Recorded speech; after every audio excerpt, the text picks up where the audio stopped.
नमस्कार बच्चों, आज हम व्याकरण विभाग में क्रिया का अध्ययन करने जा रहे हैं।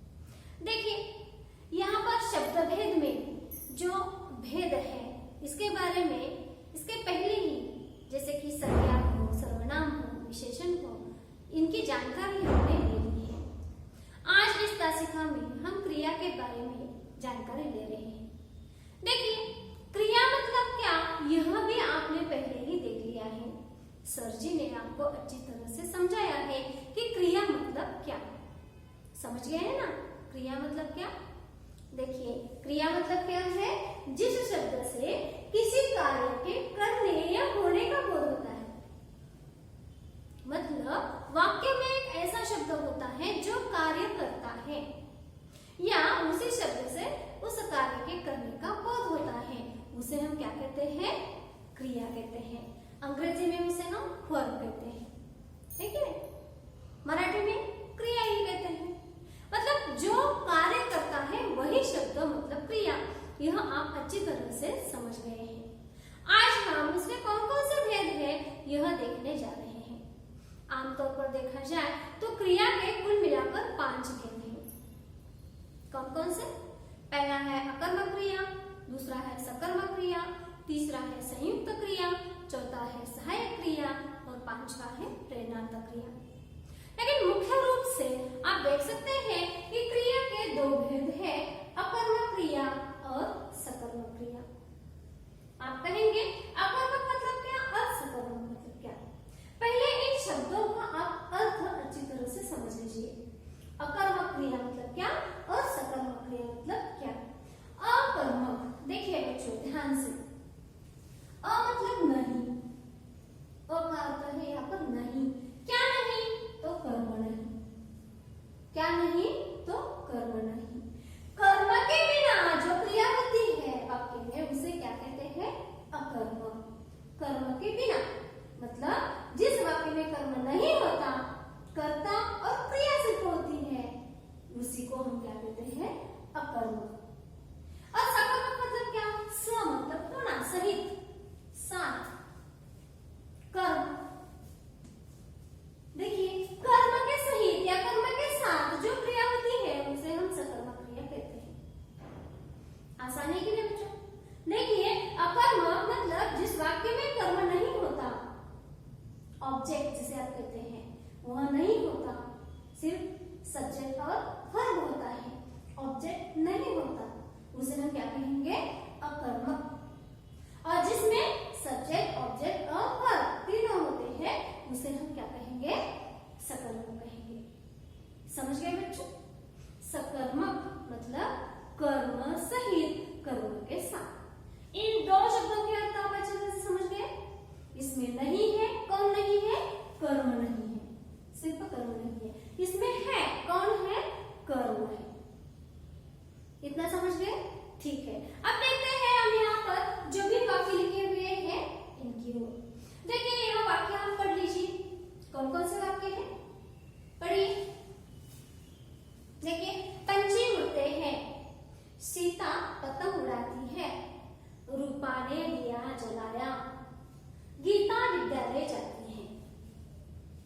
देखिए, ये जो वाक्य है, इन वाक्यों में कौन से वाक्य सकर्मक क्रिया के हैं और कौन से वाक्य अकर्मक क्रिया के हैं, यह हमें पहचानना है। तो बताइए मुझे, इसमें कर्म कौन कौन से वाक्यों में है और कौन कौन से वाक्यों में नहीं? आपने शायद पहचान भी लिया होगा। अब मैं आपको बताती हूँ कि कर्म पहचानते कैसे हैं। कर्म पहचानना होगा। इस वाक्य में है पंछी उड़ते हैं, इस वाक्य में कर्म है क्या? नहीं है। कैसे पहचाना आपने कि इस वाक्य में कर्म नहीं है? दूसरा वाक्य देखिए, सीता पतंग उड़ाती है, इस वाक्य में कर्म है? मैं कहती हूँ है, आप क्या कहते हैं? शायद है ही। अगला है रूपा ने दिया जलाया, बताइए मुझे, शायद आप है कहते हैं। यहाँ पर गीता विद्यालय जाती है, शायद आप है कह रहे हैं या ना कह रहे हैं? ना। ठीक है, तो देखिए कर्म जो है, यह कर्म हम कैसे पहचानेंगे? अगर हम अच्छी तरह से कर्म पहचानेंगे तो हम आसानी से वह कर्म मतलब वह जो वाक्य है वह सकर्मक क्रिया का है या अकर्मक क्रिया का है, यह हम झट से पहचान पाएंगे। कैसे पहचानेंगे? देखिए यहाँ पर वाक्य में जो क्रिया होती है, जो क्रिया होती है उसे क्या करना है? प्रश्न पूछने हैं। कौन से? क्या और किसे। किसको? ऐसा भी प्रश्न पूछ सकते हैं। एक दो प्रश्न जो है, एक प्रश्न आप अच्छी तरह से ध्यान में रखिए। देखिए वाक्य को क्या और किसे एक दो प्रश्न पूछेंगे, क्रिया को क्या और किसे एक दो प्रश्न पूछेंगे। अगर जवाब मिला तो वह हुआ सकर्मक। जवाब मिला तो, नहीं मिला तो हुआ अकर्मक। जवाब मिलने पर कर्म है, इसी कारण वह सकर्मक। यहाँ पर हमने देखा है सकर्मक और अकर्मक मतलब क्या है कि नहीं। और जवाब न मिलने पर अकर्मक। तो अब यहाँ पर आप देख लीजिए, पहले वाक्य में पंछी उड़ते हैं, इस वाक्य में क्रिया कौन सी है? क्रिया कौन सी है? उड़ने की है, मतलब पंछी उड़ते हैं, यह क्रिया है। इसे आप प्रश्न पूछिए, क्या उड़ते हैं? आप कहेंगे पंछी उड़ते हैं। कौन उड़ते हैं? क्या का जवाब सही है या कौन का जवाब सही है? आप झट से जवाब देंगे, क्या उड़ते हैं? पंछी। गलत है। कौन उड़ते हैं? कौन उड़ते हैं? पंछी उड़ते हैं। तो यहाँ पर क्या का जवाब हमें मिलता है? एक बात ध्यान में रखिए, कौन से हमें कर्ता मिलता है, क्या से हमें कर्म मिलता है, क्या और किसे।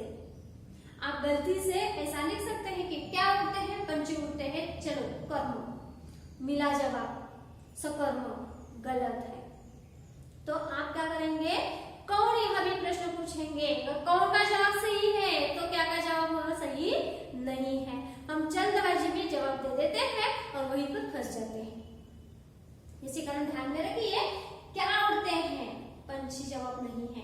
कौन उड़ते हैं? पंछी उड़ते हैं। समझ गए? इसी कारण यहाँ पर कर्म है नहीं है। ये जो क्रिया है इसका बल किस पर पड़ा है? कर्ता पर पड़ा है, कर्म पर नहीं पड़ा। मतलब ये जो कार्य हो रहा है यह कर्ता के द्वारा कार्य हो रहा है, पंछी के द्वारा कार्य हो रहा है और यह यहाँ पर सब्जेक्ट है, कर्ता है। इसी कारण ये जो पंछी है यह ऑब्जेक्ट नहीं है, कर्म नहीं है। समझ गए बच्चों? अब यहाँ पर कर्म नहीं है मतलब यह वाक्य कौन सा हुआ? अकर्मक क्रिया का हुआ। समझ गए?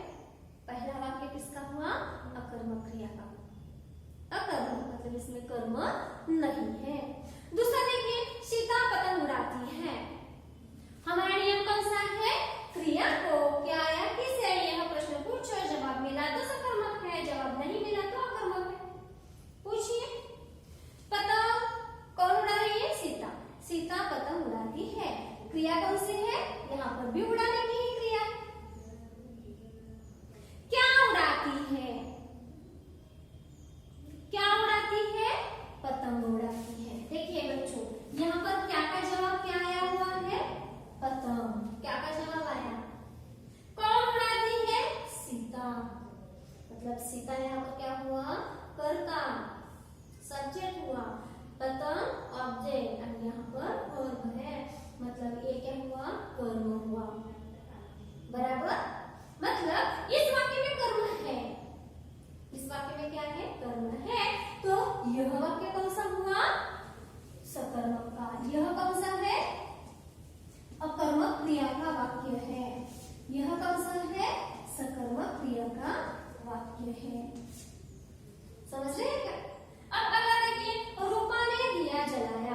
की क्रिया है।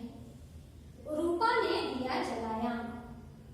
रूपा क्या कर रही है? दिया जला रही है। क्या जलाया? क्या प्रश्न पूछा? दिया जलाया।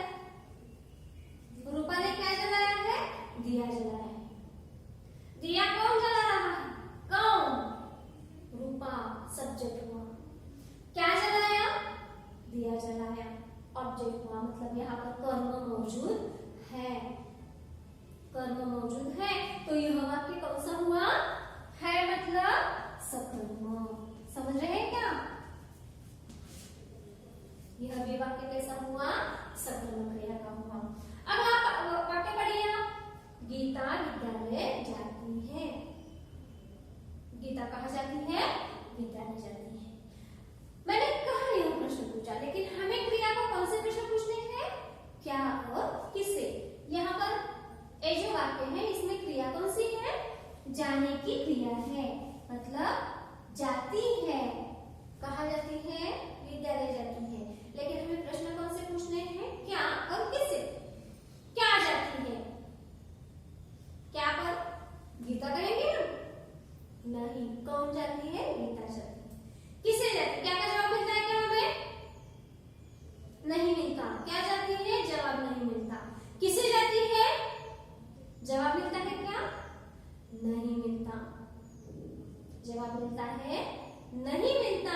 इसी कारण यहाँ पर यह वाक्य किससे हुआ? आप कहेंगे 1 2 3 4, यहाँ पर भी 4 4 4 4 शब्द है, इसी कारण यहाँ पर भी ये सकर्मक होगा। शब्द कितने कितने हैं वाक्य में, इस पर कर्म है कि नहीं यह निर्भर नहीं होता। यह पहली बात आप ध्यान में रखिए, है ना? तो यहाँ पर इसे हम प्रश्न पूछेंगे, इसका जवाब आया तो सकर्मक, नहीं आया तो अकर्मक। जाती है, क्या जाती है? जवाब नहीं मिलता। किसे जाती है? जवाब नहीं मिलता। इसी कारण यही वाक्य इसका है अकर्मक क्रिया का वाक्य है। समझ गए बच्चों? अब इन उदाहरणों से आप एक बात समझ गए होंगे। कौन सी? कि ये जो क्रिया है, इन क्रियाओं का फल या परिणाम अब सब्जेक्ट पर होता है तो उसे हम क्या कहते हैं? अकर्मक क्रिया कहते हैं।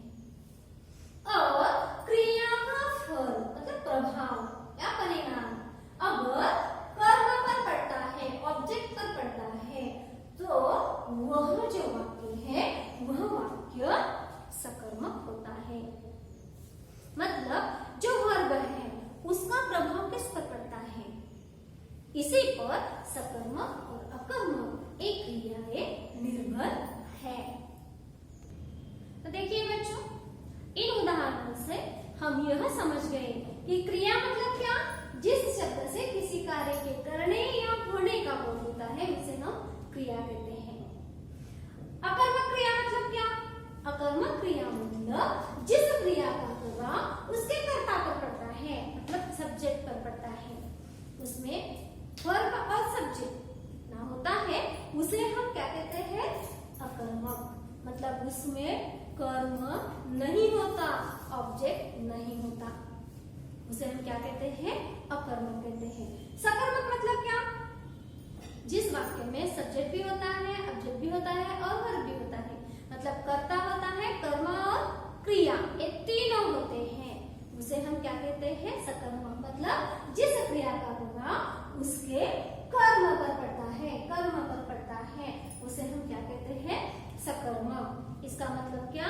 जिस वाक्य में कर्म नहीं होता उसे अकर्मक कहेंगे, जिस वाक्य में कर्म होता है उसे सकर्मक कहेंगे। स से हम ध्यान में रखेंगे सहित या साथ, कर्म के सहित या कर्म के साथ जो होता है उसे सकर्मक, और उसके बराबर विरोध में अकर्मक, कर्म के साथ नहीं या सहित नहीं वह अकर्मक। समझ गए बच्चों? अब देखिए कर्म कैसे पहचानना है।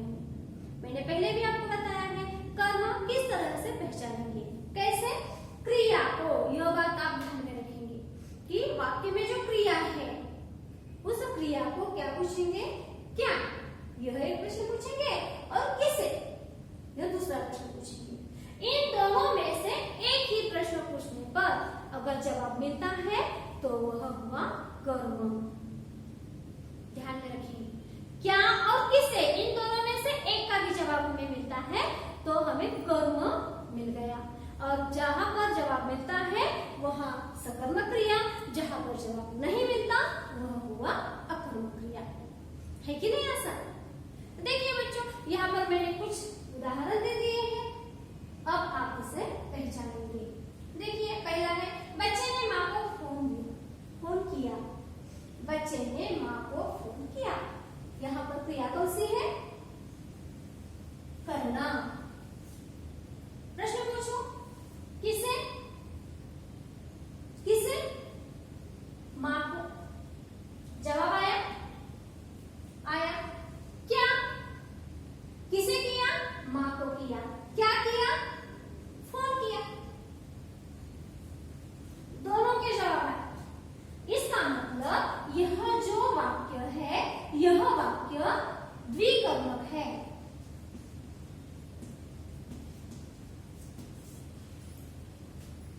यह वाक्य क्या? द्विकर्मक, मतलब माँ को यह भी कर्म है और फोन यह भी कर्म है। आप कहेंगे तब हम क्या करें, सकर्मक लिखे या अकर्मक लिखे? बच्चों कर्म तो है, एक हो या दो हो, कर्म है, इसी कारण यह वाक्य कौन सा हुआ? सकर्मक ही हुआ। यहाँ पर आपको द्विकर्मक सकर्मक ऐसा नहीं लिखना है, आपको अच्छी तरह से समझ में आए, इसी कारण इस तरह के वाक्य मैंने अभी लिए हैं। मतलब वाक्य में दो कर्म भी आ सकते हैं, यह बात आप ध्यान में रखिए। मतलब यह कौन सा हुआ? पहला वाक्य सकर्मक का हुआ। अगला देखिए, स्वप्निल सो रहा है। प्रश्न पूछो, क्या रहा है? आप कहेंगे सो रहा है। किसे रहा है? नहीं आता। ध्यान में रखो बच्चों कि यहाँ पर आपको वाक्यों में वर्ब कौन सा है यह पहचानना बहुत जरूरी है। आप आसानी से ये जो वर्ब है वो पहचान सकते हैं, जो नाना के शब्द होते हैं, जैसे कि खाना, पीना, सोना, जगना, उठना, रोना, धोना, हंसना, इस तरह से। लेकिन यहाँ पर हंसना, रोना, धोना, खाना, पीना, नाना नाना लेकर नहीं आएंगे। यहाँ पर देखिए, सोना सो के रूप में आया है, रहना रहा के रूप में आया है, होना है के रूप में आया है। तो यहाँ पर ये बात ध्यान में रखिए, यहाँ पर सिर्फ रहा है यह क्रिया नहीं है, यहाँ पर सो रहा है, एक तीनों क्रियाएं हैं, यहाँ पर संयुक्त क्रियाएं हुई है। तो हम इन्हें प्रश्न पूछेंगे, क्या सो रहा है? जल्दबाजी में आप लिखेंगे स्वप्निल सो रहा है। कौन सो रहा है? स्वप्निल सो रहा है। तो कौन का जवाब स्वप्निल है, क्या का जवाब स्वप्निल नहीं है, ये बात आप ध्यान में रखिए। इसी कारण क्या सो रहा है इसका जवाब आता है यहाँ पर नहीं, इसी कारण यह वाक्य कौन सा हुआ? अकर्मक क्रिया का हुआ। समझ आए कि नहीं? अगला देखिए, माँ फल काटती है। काटना यह क्रिया है, क्या काटती है? फल काटती है। जवाब आया, कौन काटती है? माँ काटती है। मतलब यहाँ पर एक कर्ता भी है, कर्म भी है और क्रिया भी है, मतलब सब्जेक्ट, ऑब्जेक्ट और वर्ब तीनों है। इसी कारण यह क्या हुआ? सकर्मक। देखिए बच्चों, पहला भी द्विकर्मक है, इसका मतलब सकर्मक ही है। यहाँ पर दूसरा वाक्य है अकर्मक, तीसरा है सकर्मक। कैसे पहचान रहे हैं यह भी देख लीजिए। मैंने एक संगणक खरीदा। खरीदना यह क्या है? क्रिया है, खरीदना। क्या खरीदा? संगणक। आसानी से हमें जवाब मिलता है, इसी कारण संगणक यह क्या है? कर्म है, और जिसमें कर्म है वह वाक्य कौन सा हुआ? सकर्मक का हो चुका। अगला देखिए, अगला पहचानो कौन सा है वाक्य? रमजानी हंस रही है। बताइए मुझे आप, यह वाक्य सकर्मक है या अकर्मक? क्रिया पहचानो। शायद कई छात्र कह रहे होंगे रही है, कई छात्र कह रहे होंगे हंस रही है। जो छात्र हंस रही है ऐसा कह रहे हैं उनका बराबर है, क्योंकि हंसना यह एक क्रिया है, रहना क्रिया है, होना क्रिया है। मतलब इनको हम प्रश्न पूछेंगे, क्या हंस रही है? जवाब मिलता है? बिल्कुल नहीं। इसी तरह यह कौन सा हुआ? लगता है बच्चों आप अच्छी तरह से सकर्मक और अकर्मक में कौन सा फर्क है यह समझ गए होंगे। आपको क्या करना है, सकर्मक, इसके मतलब सकर्मक क्रिया के 5 उदाहरण और अकर्मक क्रिया के 5 उदाहरण अपनी कॉपी में ये जो मैंने दिए हुए हैं ये सभी छोड़कर अलग लिखने हैं। समझ गए?